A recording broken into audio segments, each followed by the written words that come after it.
So we're in our director Rob's neighborhood, and actually he found these things, these neat looking mounds right out in the center of the street here.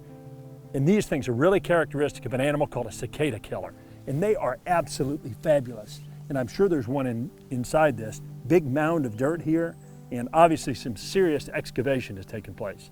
This animal has, oh, here's one with the cicada. Here's one with the cicada. Just stick it down right there. Oh, dog. This has got one too. It's got one. Oh, can you believe that?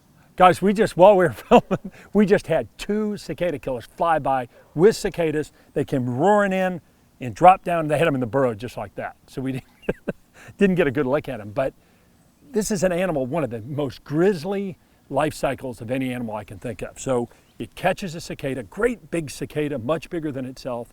It stings it and paralyzes it, and then it flies over and carries it, either carries it across the ground or flies as best it can with something so heavy. Sometimes even crawl up tall trees so that they can kind of get an angle, and as they lose altitude, they get close to the burrow. Then they take it down inside and they sting it, paralyze it, lay eggs on it, and then when their larvae hatch, they actually feed on the still alive cicada. And then eventually, obviously, they eat too much of the cicada and kill it. And then the larvae pupate underground and emerge as adult cicada killers. Unbelievable life history. A single cicada killer may catch many, many cicadas to go in one burrow. And these burrows often branch, and there'll be several eggs within each burrow. There he is. He's just starting to come out. Oh, that was really cool.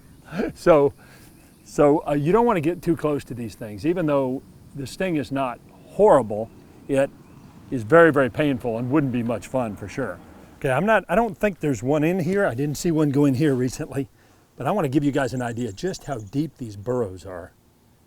I mean, these things can be a couple feet deep or more. And you can see, I'm not going to go any further because I don't want to ruin the burrow, but I mean, it's deeper than that. So they're down there pretty far. You can see all this dirt came from a hole about that big around. So.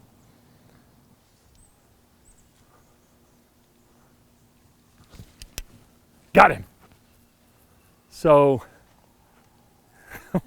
what a neat creature. These things have just a beautiful pattern to them, a very bold pattern. And a lot of times these stinging insects, wasps and bees, have those bright colors, and that's a warning for things to leave them alone.